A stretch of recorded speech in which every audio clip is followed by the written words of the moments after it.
that laws and policies preventing care that healthcare professionals recommend for transgender minors may violate the Constitution.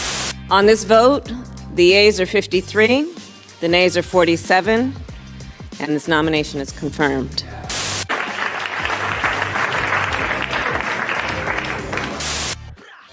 The White House goes full pro-transgender kids. SCOTUS nomination Ketanji Brown Jackson is confirmed yesterday in the Senate. Also, Nancy Pelosi has COVID and just kissed Joe Biden on the cheek. Holy cow, we got a good one for you today to wrap up this week on a Friday. Thanks so much for tuning in. This is Daily Caller Live. My name is Jobob. Daily Caller Live starts right now. 2, 1. Jobob. Actually, their name is Jobob. Live from a dingy bunker completely cut off from the outside world, except for you fine folks. My name is Jobob. This is Daily Caller Live. On today, it is April 8th, the year of our Lord 2022. New you in 22. New computer in 22. Holy cow, we've had some interesting problems today, technically. But hopefully we, continue to roll on with the show. And if something happens, it's the deep state affecting our technology is what it is. I want to get to this thing first because this is short and sweet. Pelosi has tested positive. Nancy Pelosi tested positive for the CCP bat fever. Hope she's okay. Hope she does well. She is 9 times vaccinated, I'm sure, or whatever it is, the number of shots. But also, she is ancient. The reason why I wanted to bring that up and why it's kind of important is Barack Obama visited the White House on Tuesday. And here's a video of there's a photo of Nancy Pelosi. Here's a video of Nancy Pelosi giving a big old smooch to the President of the United States, who, again, is also ancient.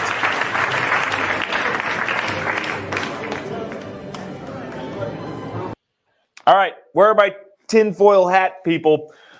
It's no secret that the Democratic Party themselves cannot stand Joe Biden. His poll numbers are tanking, and he's taking all of the legislature down with him. People are now afraid of losing their Senate seats if they support Joe Biden. They're afraid of losing their congressional seats if they support Joe Biden. So, is this how they get rid of him?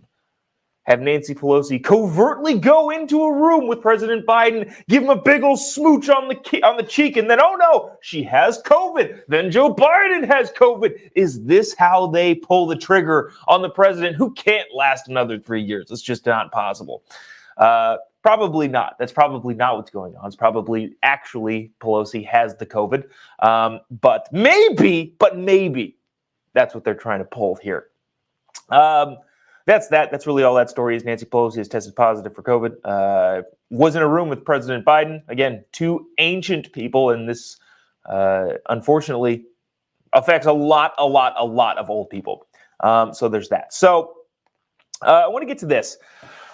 Yesterday, a bunch of different things happened. Ketanji Brown Jackson was confirmed to the Supreme Court. Let's go with that first, because I think that story plays into this. Senate confirmed SCOTUS non-biologist Ketanji Brown Jackson. Maybe after this confirmation hearing, she'll do some research and try and figure out what, in fact, a woman is, because as of now, she's the 3rd black person to be nominated to the Supreme Court, not the first black woman by, I guess, her own standards. I don't actually know. Here's a little clip of. Well, you know what? Dang it! There's layers here that I want to explain here. Okay, watch this clip. If you're just listening to this on the podcast later, sorry, but watch this clip, because while everybody's upset that she's appointed to the court, I'm sure a lot of people watching this are like, yeah, I did not want her on the court. I guess fortunately she's filling a liberal seat that was already held. Justice Breyer was on the left side of the aisle when it comes to the Supreme Court, so it's not like she's taking a conservative seat away. And also, you're not going to like to hear this, there are way worse options. She's not good, but holy cow, imagine if you would have picked Stacey Abrams or Kamala Harris for the Supreme Court. Holy cow, that would have been way, way worse. But I want you to watch this, just because I feel like when we talk about bias, little things like this matter. If you haven't already, I see a couple thousand of you watching this on this thing. Share it with your friends. Click the little like button. Again, there's way more people watching than have clicked the little like button. Doesn't cost you anything. Really, really helps us out. Also, click the little share button. All right, so I'm going to play this clip. This is Kamala Harris reining in the votes, and then I'm going to explain why it matters, and then I'm going to play it again so you can see. Watch this. On this vote, the yeas are 53, the nays are 47, and this nomination is confirmed. Okay, so there's that. Did you see that clip? Kamala Harris is reading out the votes from the Senate to confirm the new Supreme Court justice. What you might have missed and didn't see visually, you saw it visually, but it manifested itself in your head in a different way, and you didn't actually catch it probably, is the slow zoom from the camera. People who I use slow zooms. Everybody in the video editing world uses slow zooms to pan the camera in for dramatic effect. It's a slow zoom to show, wow, this is a great moment happening. Watch that clip again and notice the slow zoom. Now, I was not able to find Amy Coney Barrett's confirmation hearing. I don't think they do this all the time. This is not a normal thing. Usually that camera is a stagnant shot on the vice president or the president of the Senate when they're talking about legislations. But again, I'm going to play this one more time and watch the slow zoom that adds dramatic effect. You don't see it until you see it. And when you want to talk about bias, that's entirely that camera person's prerogative. He or she or they is the one who's zooming that camera in ever so slightly to create a dramatic effect. You want to talk about bias? Here it is. It's very hard to catch, but watch it again. On this vote, the yeas are 53, the nays are 47, and this nomination is confirmed. Everything else is a stagnant shot in that room. Just saying, just an interesting thing to point out, given, well, everything. Which brings us into this. This is what I thought was actually kind of interesting, why I wanted to get to the Supreme Court Justice confirmation first, because Jen Psaki, White House Press Secretary Jen Psaki, read a statement yesterday about trans kids.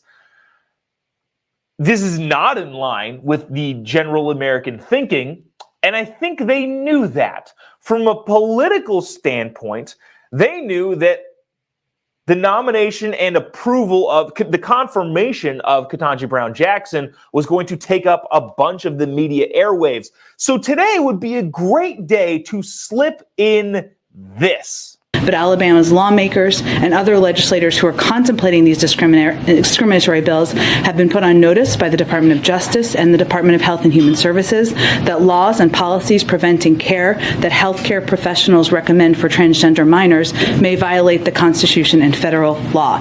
To be clear, every major medical association agrees that gender-affirming healthcare for transgender kids is a best practice and That's not true, by the way. We'll get into that, but that's patently false. Potentially life-saving. All of this begs an important question. What are these policies actually trying to solve for? LGBTQI plus people can't be erased or forced back into any closets, and kids across our nation should be allowed to be who they are without the threat that their parents or their doctor could be imprisoned simply for helping them and loving them. Okay, so for the record, you favor... Well, sorry, we'll play that Bobart clip after this.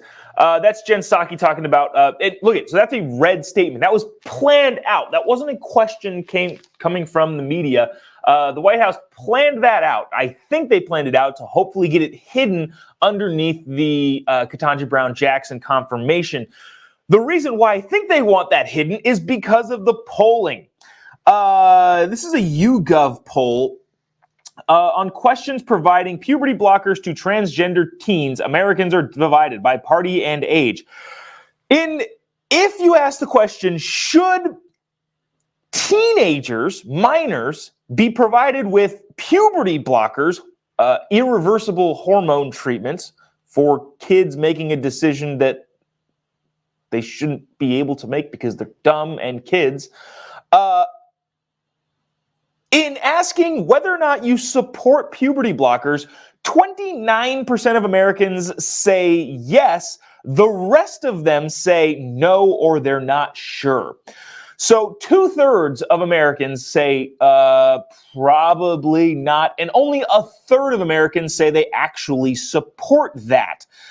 Whether it comes to whether or not they should be taught in schools, gender identity should be taught in schools, only 40% of Americans say that yes, gender identity should be taught in schools. The rest of them say they're not sure or opposed. These are not good numbers to be out there touting, transgender kids definitely have the right to make their own decisions. Especially when kids are like super young. That's crazy. Those kids, they don't even pick out their own clothes in the morning, let alone what they want to be for the rest of their life. What I wanted to bring up in this YouGov poll is basically the fact that Americans overwhelmingly, in a lot of ways, agree, hey, yeah, maybe kids shouldn't be making these decisions on their own. And you as a parent aren't affirming their decision. You're not doing them any favors. There's a lot of really, really interesting reverse trans stories. We won't get into that all today, but they're out there and there are a lot of them. I wanted to bring up this clip from Congressman Boebert. Also, Jen Psaki in this clip said something about healthcare professionals or medical professionals all agree that trans inclusionary affirmation is the right way to go. That sort of treatment is the right way to go. Because a lot of the medical officials don't want to get burned alive by the woke mob and lose funding. So yeah, they're going to blow whatever direction the loudest 10% on Twitter is going to blow, which is not the way that people should do things. Here's Congresswoman Boebert talking to HHS Secretary Xavier Becerra regarding the transgender kids treatment. So for the record, you favor HHS's funding being able for sex reassignment for surgeries on minors. I will do everything I can to defend any American, including children, whether or not they fit the categories you have mentioned or not. And if they talk about gender affirming care, I am there to protect the rights of any American. Dang it, man. I wish my wife was able to or wanted to come and talk about that. She's a marriage family therapist. She talks quite a bit about gender affirming care. So I won't put words in her mouth, but so apparently nobody's on board with this. Just so you know, if you think, holy cow, kids deciding whether or not they can have surgery to transition to a different person, that seems crazy. Yeah, you're not in the minority there. You're in the overwhelming majority, according to that YouGov poll. What was it? Give puberty blockers. Yeah, giving puberty blockers, only 29% of Americans agree. That's about Joe Biden's approval rating right now. So there's that. I want to transition hard into this because this is actually kind of interesting. Interesting article yesterday. Well, interesting happening the other day. California was talking about. Actually, hold on. Back to Xavier Becerra. That's the HHS secretary. He was the senator in California that took over for Kamala Harris when she became. No. I lied. She's he was a senator from California. He's a crazy person. He believes in like postpartum abortions. Seriously, and I've been wanting to bring that on here. There's a California bill making its way around the news. Deserves a little bit of nuance. It's crazy, by the way, but we're going to talk about that on like a live stream later on today. So if you get around, get a chance, go check that out. So back to this border situation. There's a bipartisan movement to extend Title 42, which is the latest sign of moderate Democrats opposing Biden, opposition to Biden's border moves. Title 42 was put in place by the Trump administration in 2020 to say, hey, we don't need a reason to kick people out of the country who have come in illegally. This is not just kicking people out who just, they built a life here. No. People that cross the border illegally, they were like, yeah, we should be able to kick them out. And pretty much everyone was like, yeah, that sounds reasonable. They put in place what's called Title 42, which allowed them to circumvent the rules at the border and say, hey, this is due to COVID, and boot people out. Title 42 has been used 1.7 million times over the course of its existence, and it's set to expire on May 23rd, 2022. The CDC announced last week that it will end the order on May 23rd, immediately sparking fears from both sides of the aisle, including within the Biden administration, that this will lead to a surge in migration at the border. This piece is from Fox News. A bipartisan bill to extend Title 42, co-sponsored by 5 Democrats, is the latest sign of opposition to from moderate Democrats in opposition to the Biden administration's move to end the public health order amid fears it could lead to a surge at the border. The order was implemented in 2020, yada, yada, yada. The bill is not only supported by Republicans, but also a number of Democrats. Democrat Senator Mark Kelly, who's fighting for his seat in Arizona. I lost my place. Kyrsten Sinema, Democrat senator, also from Arizona. They have a pretty big vested interest in making sure illegal immigrants don't ruin their entire state. John Tester of Montana, Joe Manchin of West Virginia, and Maggie Hassan of New Hampshire all are on board with this idea that, hey, we should still be able to kick people out of the country who come in illegally because that's what the majority of the country believes. Here is Peter Doocy asking Jen Psaki about this yesterday in the White House press briefing room. Check this out. When Title 42 expires next month, what is the plan for the 18,000 migrants a day that are going to cross? Do you want them to get jobs here? Is there something else that you want these 18,000 a day to be doing? I don't know where you're basing your specific numbers on, Peter, but what I would tell you...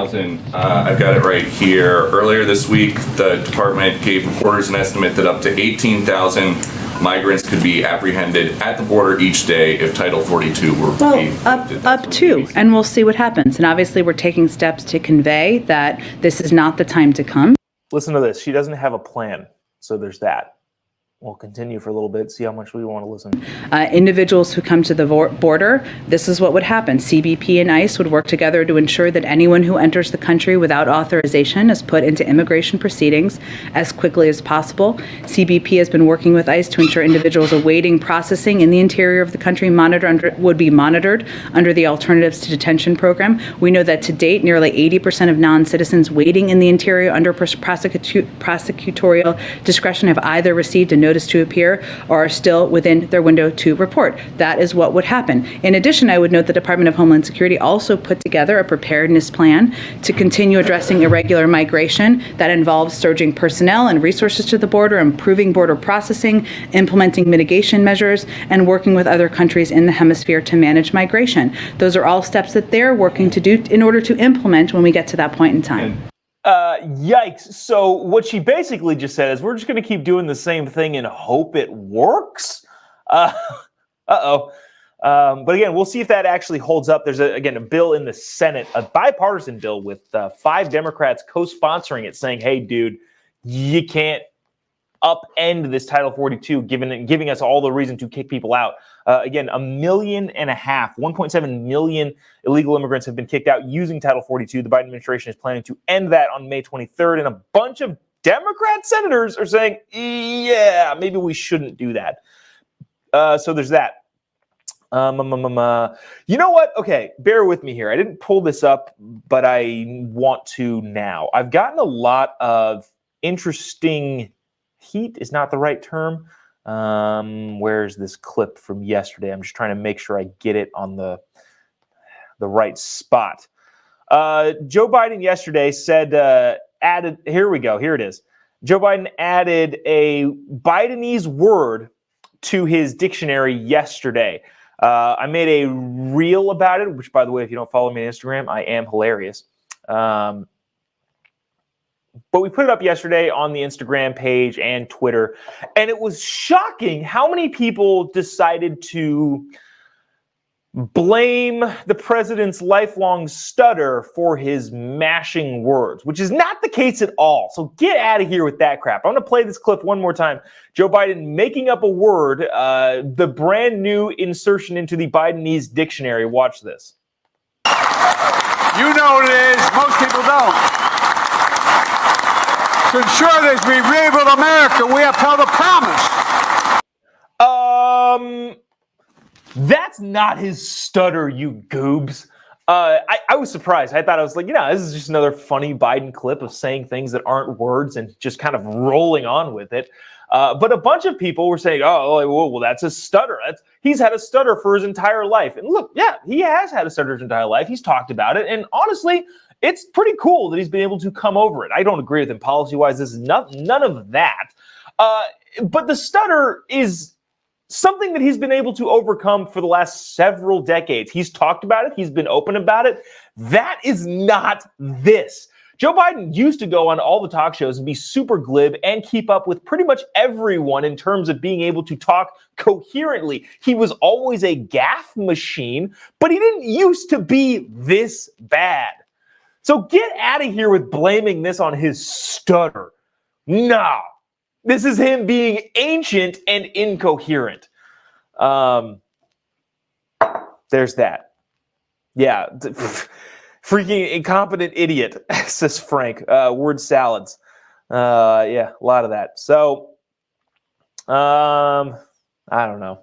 I just wanted to bring that up because I got way more heat than I thought I would on that instance. And all of you people that are thinking that that's the reason are wrong. Just freaking wrong. Go follow his career. He handled the stutter very, very well.